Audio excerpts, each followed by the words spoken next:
Stand for the Pledge of Allegiance. I pledge allegiance to the flag of the United States of America and to the republic for which it stands, one nation under God, indivisible, with liberty and justice for all. Hoorah. Thank you all. Mr. Pratt, can you certify the agenda? Good afternoon, Board of Health members. The Attorney's Office has reviewed all of the items on tonight's agenda, and they meet legal approval. Thank you. Are there any members' disclosure for this, any agenda item on the? No, sir. Okay. Let's move to election of officers. We have, it's been 4 years. I can't believe it's been 4 years. It seems very fast. Election of officers. We need to elect a vice president. We need to elect a president. And I would open the floor to my colleagues to see if anybody has an interest in any of the offices, and we will proceed from there. Mr. President, I'd be happy to stand for the office on the board of vice president. Excellent. I would be happy to support you. Is there any other, okay. Commissioner Teal, perhaps you'd like to make a motion to nominate a president. I would like to nominate Doug Benevento to continue as the president of the Douglas County Board of Health. I'll second that. Yes, and I will second Mr. Teal's, or Commissioner Teal's. And I would say, okay, so before us, do we have to do a vote on this, correct? So do we need to bifurcate the vote, or can we do them en bloc? There's no need to bifurcate. Okay. Oh, well, therefore I nominate George Teal to serve as vice president. And believe I there was- second. Okay. And a second for both President Benevento and Vice President Teal. So if you'd like to have discussion or move forward for a vote. Is there any discussion? I move we close discussion. I Second. second that, yes. All right, all in favor of Commissioner Teal serving as vice president and me continuing as president, say aye. Aye. Opposed? Excellent. And we don't need to do public comment on that, I presume. Okay. So now let us move to the consent agenda. First, has everybody had the opportunity to review the meeting minutes from our December meeting? And do you have any revisions or additions to those? Mr. President, if it pleases the board, I do have a motion to approve items A through C on the consent agenda. Second. All in favor, say aye. Aye. Opposed? Excellent. So now let's move on to the regular agenda. Director Hill, please give us your update.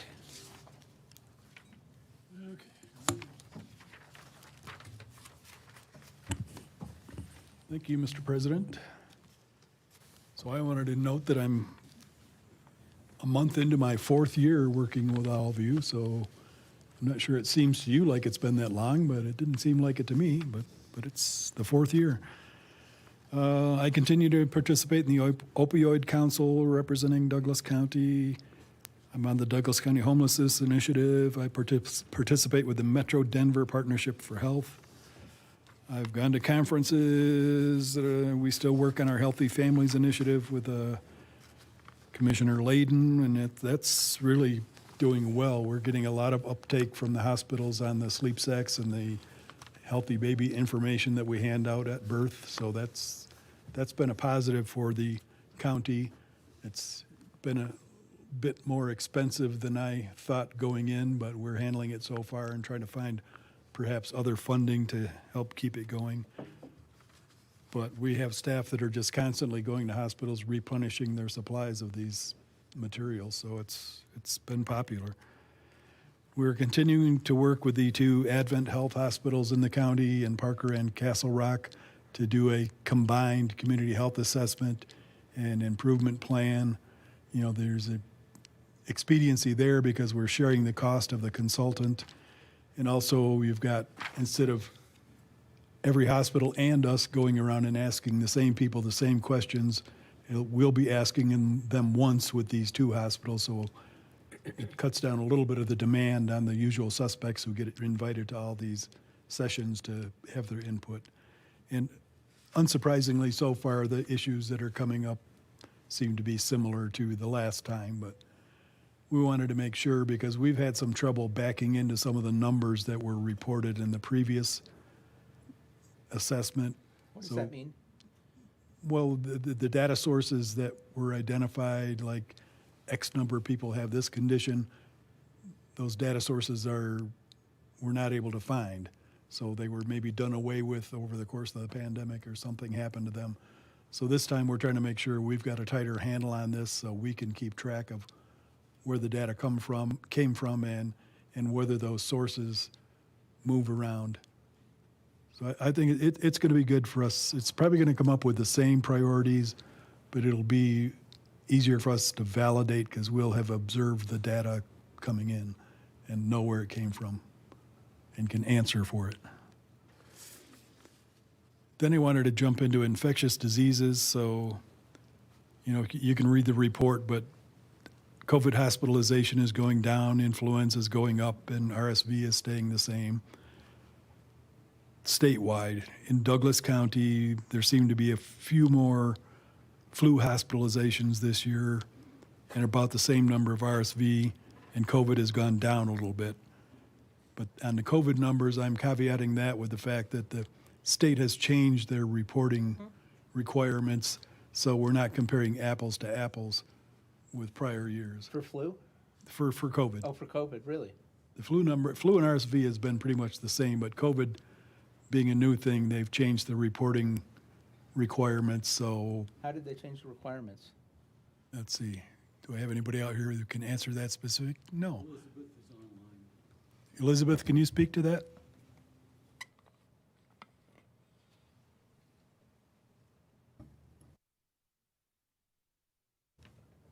Oh, there she is. Oh, We can follow, oh, sorry, go ahead. There I'm we sorry. go. No, can you hear me now? Yes. Okay, all right. The state has made single cases of COVID-19 no longer reportable unless they are part of a long-term care facility or hospitalized. So that's why those numbers have changed. So they've gone down then. We believe the numbers have gone down, but the data from the state is not directly comparable. Right. And we get our data from the state because people are reporting to the Oh, state. no, I mean, just in total, because you're reporting less cases, you'll have less, yeah. Yeah, well, yeah. Oh, and But- do we have any information on the efficacy of the flu vaccination this year? I've heard unofficially that this was not their best predictive cycle. Yeah, I don't have anything in my report. Elizabeth, do you have anything on that handy? I do not. Okay. I can find out and get that to you. but Yeah, I'd I- appreciate it. I Because believe- that might account for some of our hospitalizations. Yeah. I know that we're probably getting the same number of vaccinations as we did last year, but the efficacy rates of what they predict can certainly vary over a very wide range. True. Okay, and let's see, pertussis. We've had a bit of a run on pertussis over the past year, like double the number of cases in the same 6-month period the prior year, mostly among elementary and high school students, which are the concern there being that they'll carry it home to their infant relatives, and infants are more susceptible to pertussis. You've seen around the country some measles outbreaks. I was getting to measles. Oh, Trying sorry. to cut my thunder off here. So. Yeah, so Smartest in the class. there's a serious measles outbreak in Texas with, I think, today I read 233 total cases. And New Mexico has, I think, 33 cases, and Oklahoma has cases, but they're not identifying where they are or how many they are. So, and there's also something going on in Vermont, which does not appear to be related to the Texas, New Mexico, Oklahoma cases. But all these counties in Texas, Oklahoma, and New Mexico are right contiguous to each other in that corner of the world. And they're mostly amongst unvaccinated people. The interesting thing that I looked at today is the cases in Texas are mostly in the younger children, while the cases in New Mexico are mostly in the 18-year-old-ish bracket. So that was kind of intrigued me. Are there any demographic similarities? I mean, are we talking about specific populations that may be vaccine resistant where the outbreak's occurring? So the difference that I've picked up on, and I was in a meeting with the director of the health department where is the epicenter of this the other day. So they have counties there where their schools have vaccination rates of 43%. Douglas County's school vaccination rate is 96.3%. So much lower vaccination rates in the age group where they're seeing the cases, which makes sense. There have been 2 deaths so far as of earlier today when I looked, and I believe those were both in unvaccinated people. There have been a few cases in vaccinated people, but not serious cases, because this vaccine is really a good vaccine. It's got a long history and a good track record, and at worst, it lessens your severity of disease if you get measles, because measles is a highly transmissible. If someone had been in this room with measles 2 hours ago, it could still be lurking around in here, and if we brought an unvaccinated child in, they could potentially get exposed to measles. So it's serious. We want to, again, as I always do, encourage people to get with their healthcare provider and consider vaccination, especially for young children, those who aren't in school. So yeah, we've done a great job getting the school kids vaccinated to get into school, but those who aren't yet ready to go to school are more of a concern, and we want to make sure that parents are getting their younger children vaccinated or keeping them away from Texas, New Mexico, and Oklahoma for sure. And actually, one of my concerns is to make sure we maintain that high vaccination rate, because measles in small children is usually not as bad, although it can be. They used to say before vaccination, don't count your children until measles is passed. But older people that don't have immunity or have depressed immunity, our nursing home populations where the children come in to see grandpa or grandma, are very vulnerable. So I was just delighted to hear that we're maintaining an immunity level in our school system. Yeah, you're right, Doctor. The children tend to be very good little disease vectors. So if they're protected from measles, they're not taking it to their younger siblings or to grandparents or whoever they might encounter. So future things, we're still working on moving to Englewood, Colorado, and right now that's looking like late June, early July, because we're awaiting furniture to be ordered and installed and networking equipment to be ordered and installed. But they've studded up all the walls, and they started putting up drywall on Wednesday. So the contractor doing the building remodel is making good progress. His holdups have mostly been in waiting for permits from a certain organization located real nearby. But they got their permit to do the drywall on Wednesday, and they went to town. So I have no worries about the remodel being done. It's just getting the furniture here and installed and all the technology stuff. But people are working on that. We've got a great project manager on it and a project management plan. So it's working along. Health administration updates. Rich Miura, who's sitting in the back, was promoted to accounting supervisor, replacing Janelle Vidanis, who left to work for the state. And our vital records office is still like killing it as far as, well, I shouldn't say that about somebody who issues death certificates, but they're doing an outstanding job. Again, when we took this project over, Tri-County Health Department told me we could expect to make $60,000 a year on vital records. And in the last 3 months, they took in $108,009. So we're doing $250,000 a year worth of business on something that Tri-County told us would be $60,000 worth of business. Not that we're a for-profit organization, but they're definitely, the need is there, so we're fulfilling a need for some people because they're getting these certificates. And then, I mean, last time I mentioned that Dr. Smith was retiring and that we took on Dr. Dastry as our medical officer, and he's been participating in some of our meetings. And did he come tonight?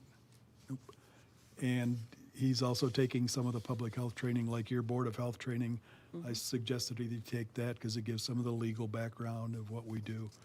And he's signing up for some other, Colorado and nationwide public health trainings. So he seems to be very eager to learn about public health and to be helpful.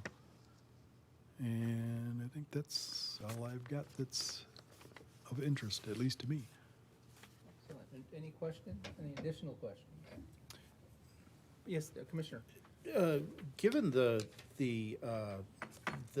newborn program, the Healthy Families program, do we have, I'm kind of a geek for demography data, and every time we hear from the state demographer, we're hearing, oh, the birth rate in Colorado is slowing.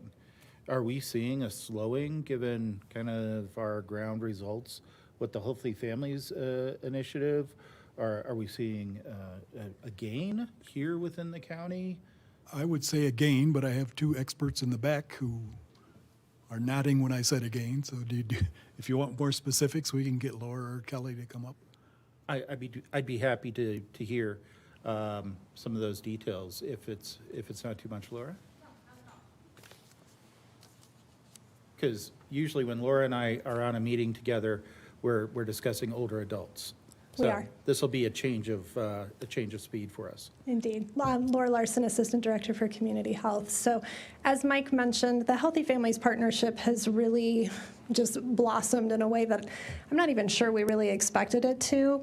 When we worked with the 4 hospitals, we were really taking a look at what the average birth rates were at each of those hospitals. And it averages about 450 to 500 births per month in our 4 hospitals that we have across the county. So since we implemented this program, we started back in September of 2024 at Skyridge and Advent Health Parker. Then we rolled out to UC Health Highlands Ranch shortly after that. And in December, we added Advent Health Castle Rock to the mix. And we've already distributed over 1,500 Healthy Families Partnership bags, which includes our sleep sacks, all of our safe sleep education material. We've now added information about car seat safety. Developmentally appropriate growth and development is coming next. So we continue to add the educational materials as we're developing this program and progressing, but we're really seeing good positive results from that. We get great feedback from the parents in the hospitals as to how effective that partnership has been and how important it is to their families. So have we seen any change in the demography results here in the county in terms of, are we seeing any acceleration in birth rates? Have we seen a stabilization, a decrease? I can tell you just from the anecdotal information we've received from the hospitals, they've definitely seen an increase in births, specifically at Advent Health Parker. That's where we've seen the greatest increase in birth rates, at least in our 4 hospital partners. I would say UC Health Highlands Ranch Hospital is also seeing some pretty consistent birth rates there.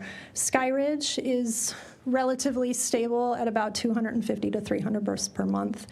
And Castle Rock is about 150 a month. So that's consistently what they've seen across the course of time, but Parker and Highlands Ranch have definitely seen some increases. Any in terms of so usually when I see a demographic measure on birth rate, it's also, it's a net compared to deaths that are occurring in a specific population. Do we have any track on that, or is that something that maybe we could get a track on at a later meeting? We don't have it currently, but that's certainly something I can work on with our partners. I'd be Yeah. happy to get that. Okay. I mean, if, Mr. President, if it pleases the board, if the executive director wouldn't mind, or the public health director wouldn't mind taking that as direction, to just kind of bring it back, and probably not a hardcore, oh my God, we have to know this in order for the health and safety of the county, but for me, it keeps coming up in specifically economics discussions that the commissioners are occasionally exposed to. I'd like to hear it. Yeah, I think you may be psychic, Commissioner, because I was just thinking the other day, when I was in Illinois, I kept a table on my website of number of births, number of deaths, and kept that table updated. So we'll find those statistics and start maintaining them on our website, and then we'll be able to report on them here whenever you ask. Yeah, that's a really good point, Commissioner Teal. It's actually really interesting information. So thank you. You're welcome. Yes. I had a quick question. We discussed this a little bit before, but as it relates to the psychedelics and the program with psychedelics, they're expanding it somewhat. So can you elaborate since you went to the meeting? Yeah, so was it the last meeting or the meeting before where we discussed the psilocybin and the raising of those materials? And I attended a public hearing on that with the state. And interestingly enough, 100% of the people who spoke at this public hearing were in favor of expanding it even further, which I agree with Board Member Morimoto is not the greatest thing because there's risks with these substances. And do we really want people to be able to, provide these therapies in their own home?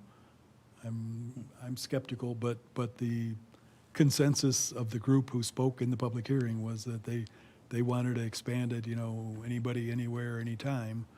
And I'm not sure how the rulemaking has progressed on that. I've got to check in on that again, but it looks like they're really going to open it up, which I think is risky. I mean, our county has done some things to zone around where you can do this in a commercial application, but I'm not sure how that would apply if they make it so that a person couldn't do it in their private residence. Wasn't that the ballot initiative that passed in the year, I think it was 2022 or 2020, that already legalized it? It's- for it- home it- use? It's Yeah, sort but this- of this like is- marijuana, though. The problem is federally, this is not legal. Whoa, I know the ballot initiatives were written very differently. But this wasn't about you being able to use it in your own home. It was you being able to invite people in, and I will treat you with these materials in my own home. And I think it expanded the availability for providers, different types of providers, to include like social workers now could distribute this, and different types of providers than what was previously named. So, and we had talked about the safety factors and trying to mitigate some, potential problems that we'd come up against around protecting the people that are receiving it. And if they're in homes, I'm not sure what our status would be on. And then there's the federal question. You're going to have trouble with any doctor that has a DEA license, because that's a federal license for the use of drugs. Social workers, it just depends on your funding and your interaction with the federal government for this. This is not 100%, I want to open a clinic next door. Well, my position was clear when the commissioners, really not too long after Commissioner Van Winkle joined us on the board, our regulations were, the regulations we adopted were informed by the Board of Health here. Doctor, your advice that there be a minimum distance for a Yes. a consulting, a clinician, a clinical Exactly. setting, had to be within a certain distance of a medical treatment facility, while at the same time, we were measuring against a prohibition distance from schools, churches, and then, of course, we actually drew in a buffer zone around our municipalities who had already taken action to make sure that we didn't get into a situation where a clinician or a grow house or a processing center could set up like just over the town limit, but in incorporated Yeah, Douglas and I County. agreed with what we did at that time. I still, though, say that this is an open issue, and there may still be federal litigation between, particularly after the events of this past couple of months. So, and that's outside of Douglas County. That will be Colorado, probably. So we should be watching that very carefully to see what the legal conditions and the legal environment is.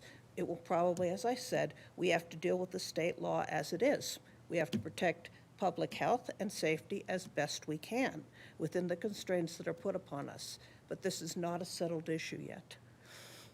Doctor, I'm just kind of asking on behalf of my two colleagues, And of course, I have one here who can object if he wishes, but would you still want the Board of Health to be consulted before any lawmaking or rulemaking by the Board of County Commissioners? Yes, I think we should have some input in it. I'm putting myself and my license on the line with this too, as we have in the past for decisions. I think we have to be involved in this because this is a public health issue. Mr. President, I would certainly open it up to debate on whether myself and my colleagues should take that as guidance from the Board of Health as any additional rulemaking by the Board of County Commissioners is done. If anybody objects to the doctor's, what I think is sage advice, I'm happy to entertain it. Otherwise, I'm very willing to take that as direction and advice from the Board of Health here as we engage in further rulemaking and licensing and regulatory work as a Board of County Commissioners. And I would just agree with the doctor's advice, and I think your inclination. I think it would certainly benefit. I think it provides a first stop for a complicated issue, so that we could maybe sort through some of the issues and then present them to you, and then you can take them or leave them as you see fit. But I think that it would be helpful to the commissioners, and I think that it would provide the opportunity to maybe sort through some of the more, again, sort through some of the issues, provide our guidance, and then you obviously have to apply that guidance. You have to apply a bunch of other factors, not just public health, when you're looking at that. So. Any other comments? I certainly would be open to the suggestions that could come forth. At this point, I'm not entirely sure what those would be, so it'd be fascinating to learn.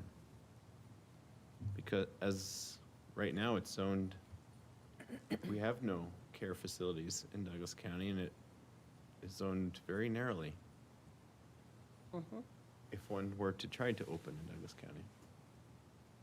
So I'm not sure what guidance, or I don't know what further action would pertain to. Yeah, Kevin, I just think if we do get further lawmaking coming down from the state, from your former colleagues, as I like to joke with you about, or even with what we saw with this current batch of regulations, a referendum introduced for a vote of the people of Colorado, I guess I would like to take this as direction that, you know, anything we do as a Board of County Commissioners, we should run it through the Board of Health first. Oh, certainly, no disagreement. Any other comments? I just haven't. Oh, please, I'm sorry. I would just say I haven't seen any bills pertaining to this subject. The one bill that did pertain to the subject is what gave us authority to zone it as narrowly as we would like. Because of course it's written so differently from Amendment 64. Amendment 64 gives total local control. Hence why Douglas County is the way it is when it comes to cannabis. But we don't have that same, it was written differently on purpose. The state did pass a bill to give us a zoning, and we did that to, I think, to the greatest extent that we possibly could. Concur. Any other comments? Director Hill, do you have anything? Well, we've got the regular reports. I will note that at the end, I've added a financial update. It's not very extensive, but just some comments to note as you're looking through the financial report. You know, anything that seems to us to be kind of out of the ordinary, we're going to comment on in that report each time so that you get your attention drawn to it. Excellent. Thank you. Are there any questions on the written reports? Any comments? No questions. Perhaps to the last subject, have there been any hospitalizations in a Douglas County hospital for psilocybin overdose, or I can't remember all the, psilocybin's one of them, there's like 2 or 3 others that are very long words. Not that we know of, but again, we get like what's reported to the state. And if the state doesn't require reporting of this, then we would only hear anecdotally if we're meeting with some hospital people or at one of the hospitals for some reason. So it's very, very hard to keep track of some of these things. Would be interesting, but yeah, I guess if it's not, if hospitals aren't reporting, there's nothing we can do to track it. But I also, I don't think there's a lot of it going on in our county yet, but I think there's The only interest. thing you might find out is if, and I don't know if you could, would be getting toxicology reports.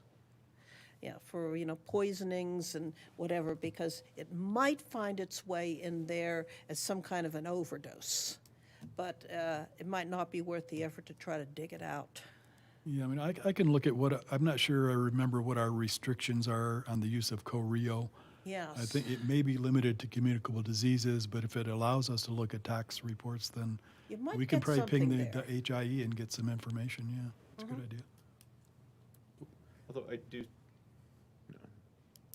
I have very little more to add, just, I think it's more prevalent in, there's just a lot of homes in Douglas County, there's a lot of people in Douglas County, and there are people using it, they've been using it for years, so.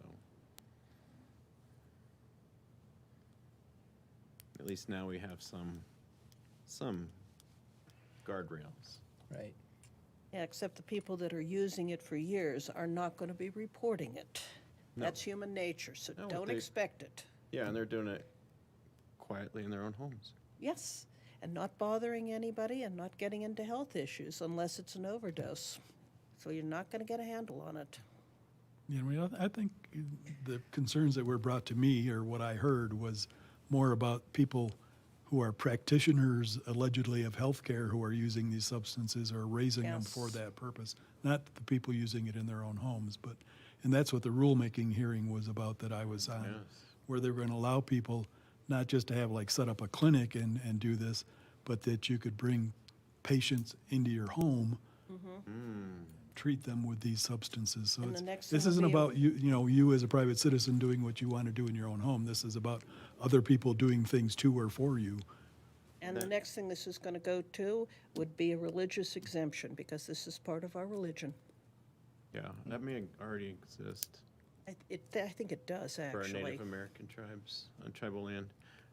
But are you saying then the state could essentially, what powers would our county have if the state said that could happen? So the effort appeared to be in this public hearing was to get the rules to make it so that these practitioners could operate in their private homes, not as a business.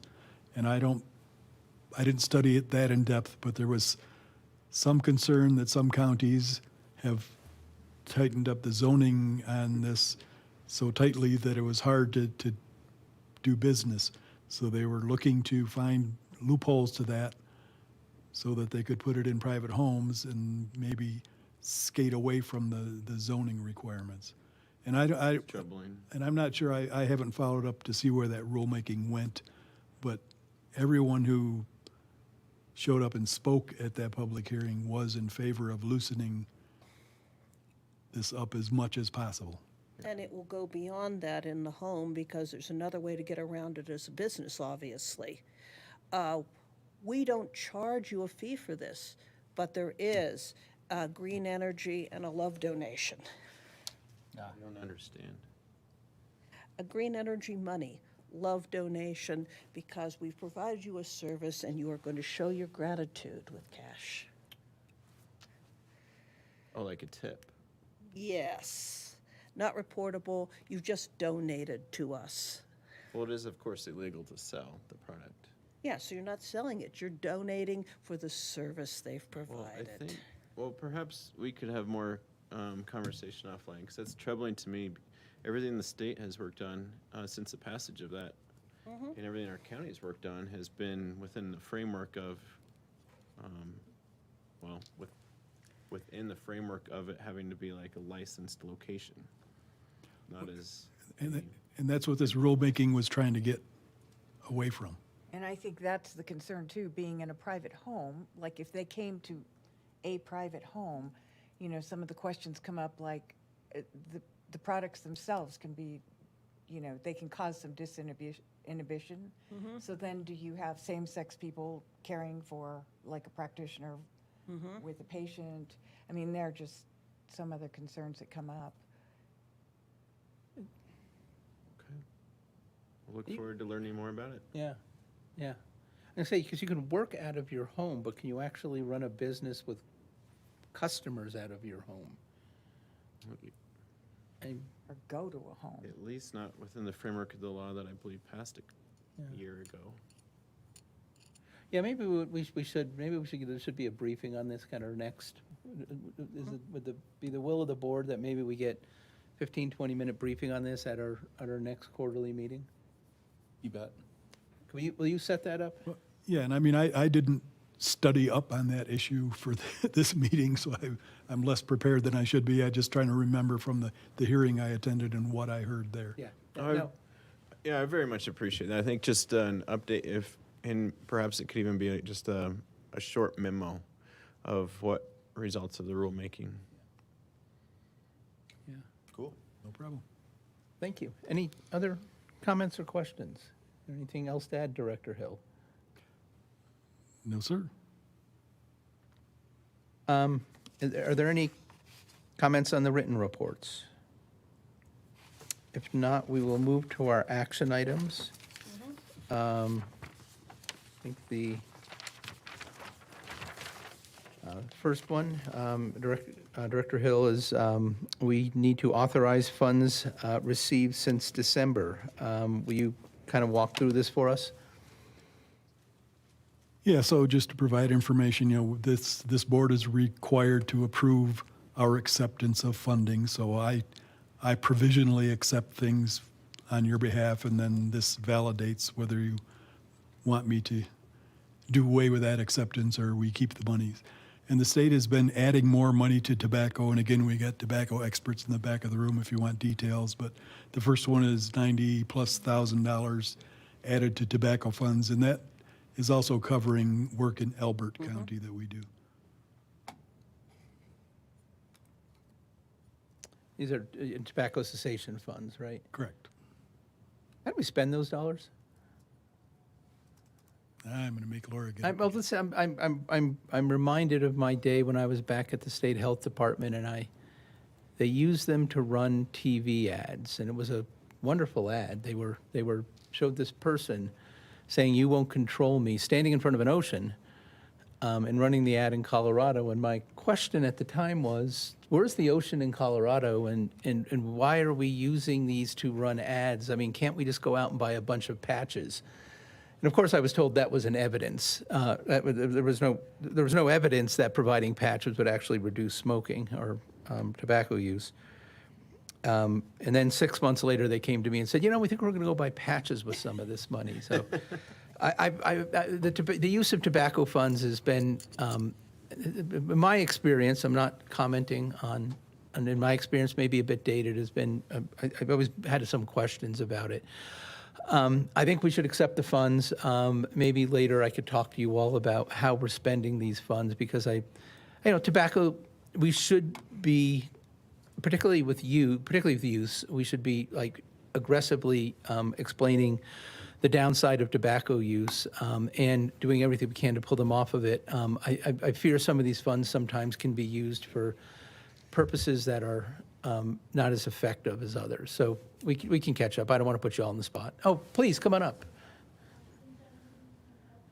I see a lot of vaping. Huh? I see a lot of vaping, anti-vaping. Yeah. Educational. Larson, Assistant Director for Community Health, and Jenny Fisher, Community Health Educator.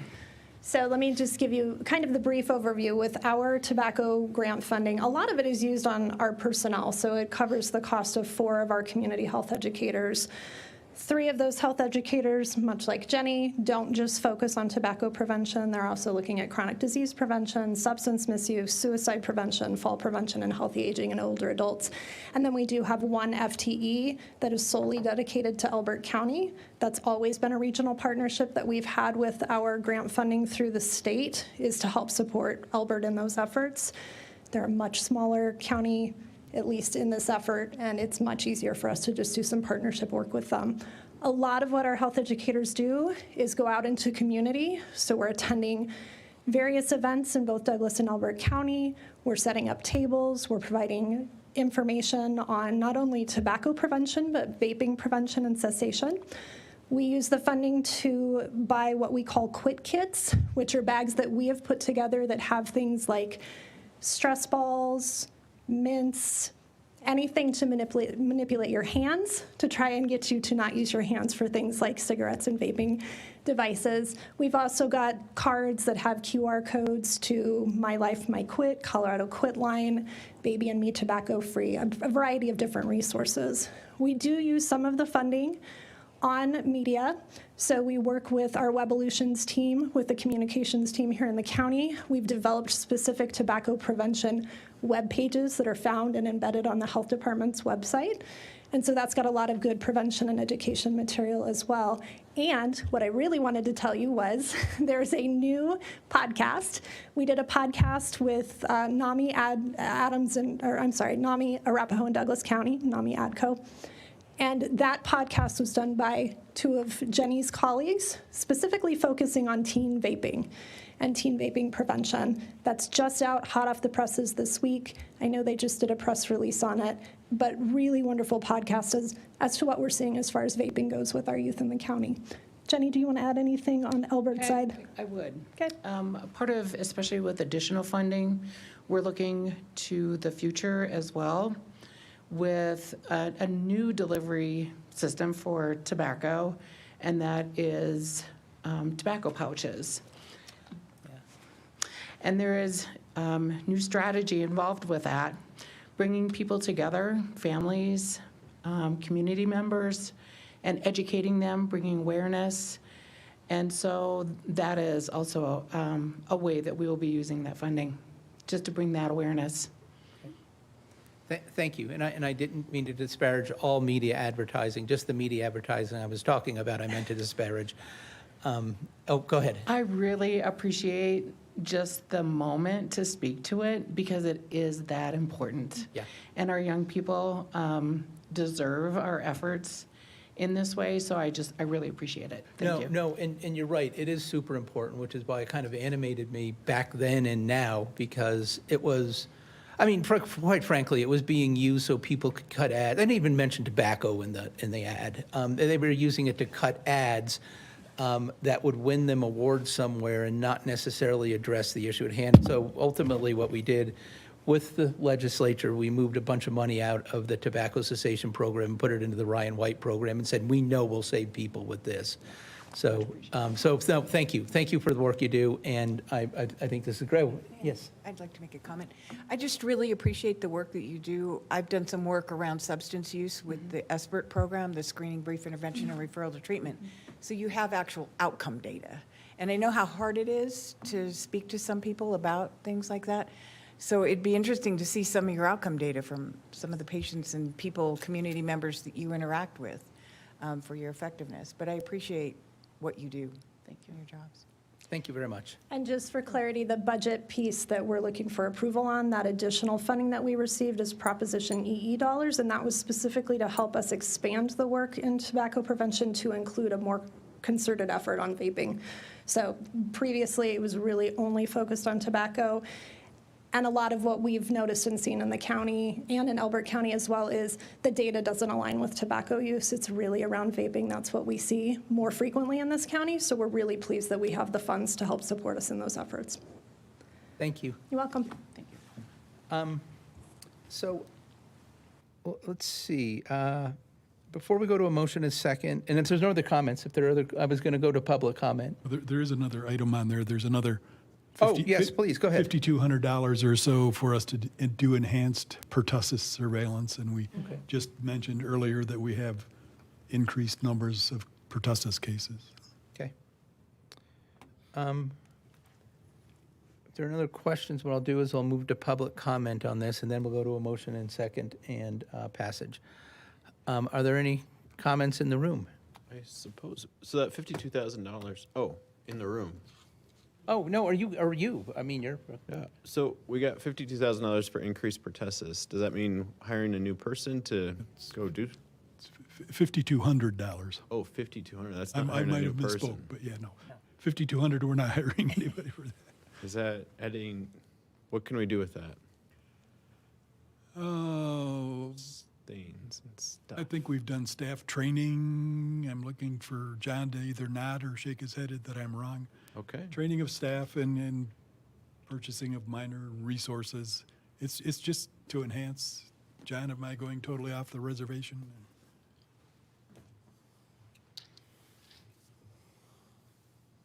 Owen. So I know something about everything in the health department, but I don't know everything about anything. Yeah. Well, and I frankly thought it was much more money than it actually is, so. Surbeck. The pertussis funding is pretty minuscule. We update any current training requirements that are associated with that. It comes with deliverables. Generally speaking, those deliverables are something that we've already incorporated into day in, day out functions for the epidemiologist. So I utilize it to offset, primarily to offset the pay and benefits. Okay. Thank you. To every extent that we can, we stay away from county money and look for other opportunities to offset funding. Thank you. Appreciate that. Any other questions or comments? Are there any comments in the room? Are these general comments or? No, these are related to the funding issues. The general comments will come after we go through the action items. And are there any comments online? No comments online, Mr. President. Thank you. So I would entertain a motion to accept funding received from the state since December, and I would, and a second. So moved. Second. Okay, we have a motion, we have a second to approve Director Hill taking funding received from the state since December. All in favor, say aye. Aye. Aye, opposed? All right. Let's move on to the Health Department Annual Report. Mr. Miura? Or are you handling this one, Director Hill? It's, So we weren't sure if we wanted to stand up here and do a dog and pony show on the annual report, or it's just in your packet. And Rich and I are here to answer questions if you have them. But, I mean, we can go through it if you want. why don't you go through it briefly, sort of highlight really what's changed since anything that's changed since the last annual report, anything of note that we should discuss. I'm sure I know we've looked at it, but what is new and what is new about the report that the board should be aware and Yeah, I'll get it open here. Bryn, can you bring it up on the screen or no? oh, Ah, okay. you can go through it verbally. Like I said, briefly go through it. All right, so it starts out with a Highlights. letter from me, which is very much like last year's letter, only it says 2024 instead of 23. The substantive changes. I think we can skip the Okay. formatting. I'm trying to lead you as well as I can on this, but you're being a hostile witness. You get reelected as president, so it is your job to lead. That's true. So, I mean, one of the things that's called out in here is one I already called out, the birth and death record money and the business we're doing there. That's a notable change from previous year. Although we were doing well last year, but we've really taken off. It also notes in here that the Healthy Families thing that we've talked about earlier. We give her a little bit of information on our WIC numbers. So we served 2,871 unduplicated families in WIC in 2024. And at the 24 retail locations in our county that accept WIC, the WIC recipients redeemed $1.4 million worth of food vouchers. So we made a $1.4 million contribution to the economy of the county. So I think that's noteworthy, and a lot of WIC programs fail to report on that part of it. So, you know, we're handing out WIC benefit cards, but those cards are going to stores in Douglas County, and that money's being spent here. But that's worth noting, I believe. What else have we got here?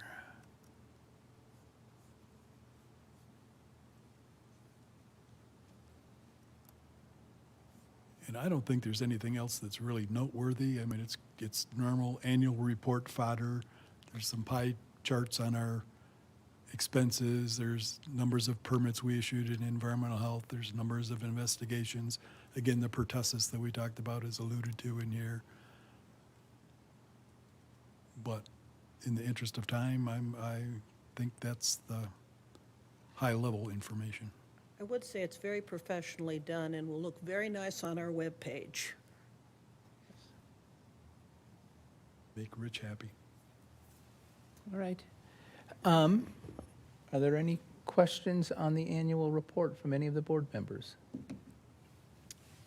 Yeah, I'd like to make a comment, Mr. President. Page 7 drew my attention, just because, and I know this is something I kind of keep harping on every year, but when we began the Public Health Department, the big question was going to be cost. And I know I fielded many questions. Our tax is going to have to be increased. You know, do we have to increase the property tax rate? Do we have to increase our sales tax rate in order to pay for having our own public health department? And so on page 7, it's detailed there pretty good. And I did, of the revenues of $7.4 million for the department, only 28% of that is coming out of the county. Doing a little bit of quick math, that's $2 million. Well, that's what we were paying Tri-County Health for years. And with our budget being really at $6.2 million, which is really about the same budget that we began this journey with several years ago. So, I mean, I think it's a real credit to Director Hill and all your personnel that indeed we're able to kind of keep this promise to the people of Douglas County that, yeah, we're going to have our own independent health department, our own independent board of health made up of residents of Douglas County instead of relying on residents from other counties to control this aspect of our lives. All the while, we haven't seen costs escalate hardly at all. And in terms of the cost provided to the health department from the general fund, I don't know, I mean, maybe there's a couple tens of thousands of dollars extra in there, but I'm missing it on my quick recollection of where we started this process. So I'd like to commend Director Hill on towing the line financially, fiscally, and helping us keep the promise that I know my colleagues and I had made back when we first began this journey and started the health department. Well, and to build upon that, that money is actually being spent here in Douglas County. In the previous years, we would send it to Tri-County, and then Tri-County would sort of allocate it as they saw fit. And that is money being directed for services that we've identified are needs in Douglas County. So the dollar amount may remain the same, which is good, and you're right, there were people saying out there, you're going to break the budget, this is going to be a disaster. You know, that they were wrong, but they were wrong on a deeper level than that. They were wrong because now we have a health department that's focused on our county and on our county's needs. And so the value is much greater than what we were paying previously. And that's certainly a testament to the commissioners who knew what they wanted, knew what they were going to get, and knew enough to hire a great executive director who could deliver on the promises that they made. So there. I'll just offer my opinion, and of course I do know that the public is welcome to comment on this, but in my opinion, this is a good annual report. It covers, I think, the important information that our residents are going to be concerned about, and so happy to hear public comment, but I would endorse the approval of the publishing of this annual report. Any other comments before we move on to public comment? Excellent. Are there anybody in the room that would like to comment? Is there anybody online? No online comment, Mr. President. Okay, I would accept a motion in a second to adopt the Douglas County Health Department Annual Report. So moved. Second? We have a motion and a second. All in favor, say aye. Aye. Aye. Opposed? Wonderful. So we're now on to citizen comments. Are there any general comments? If you'd identify yourself and provide the town in Douglas County you live, that would be great. John Fielding, Pinery. I would suggest to the board that as part of dealing with the challenges of mushrooms and psilocybin and similar things, that the constitutionality of the ballot measure that was passed by the people of Colorado should be assessed. It seems to me, at least as a somewhat legally informed citizen, that that ballot measure is vulnerable to a challenge of being unconstitutional under the Supremacy Clause of the United States Constitution, because it attempts to legalize or decriminalize commerce in substances that are illegal, according to our counsel here, are illegal and controlled under federal law. And that implies that if, for example, the county were to be sued by the state or perhaps by some frustrated provider that your ordinance did not comport with the ballot measure that was passed, one defense could be that that ballot measure is unconstitutional and therefore is void. And I would suggest that that should be at least part of the assessment of what to do in attempting to regulate this commerce. Thank you. Thank you. Are there any other comments? Yes, sir. Just provide your name and the town that you live in. We'd appreciate it. Good afternoon. My name is Marcus Brooks. I live in Highlands Ranch, and I've lived in the county for over 20 years. I had two questions for the board today. They've actually already been answered. The first was to assess has the board assessed the vulnerability of Douglas County to measles? And I think Director Hill already addressed that by going through the vaccination rates in the county. I was very happy to hear of the high vaccination rates at Douglas County schools, so very happy to hear about that. My second question was, what is the board doing, to help with prevention and to treat measles if it became an issue here? It wasn't brought up by the board, but in one of your detailed reports, I did read that you did measles tabletops and measles prevention preparation work. And so it wasn't super detailed in the report, but if the board could add anything to what those preparations were, I'd love to know. Thank you. Yes, Director Hill, why don't? Sure. So there's a group of us in the Metro Region health directors that have gotten together.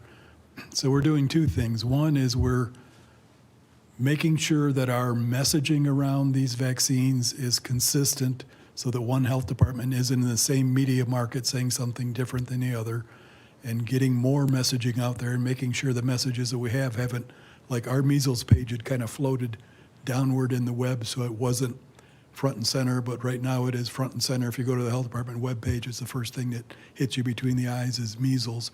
So we've got more information out there for people.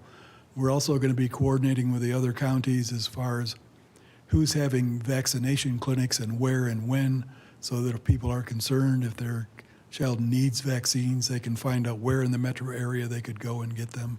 And you can go to any health department or Denver Health. Denver Health might argue a little bit with you, but they will still give your kid a shot, I'm sure, if you showed up at their clinics. And then the other thing is with Mr. Surbeck and his crew working on preparedness, and that's where the tabletop information came from.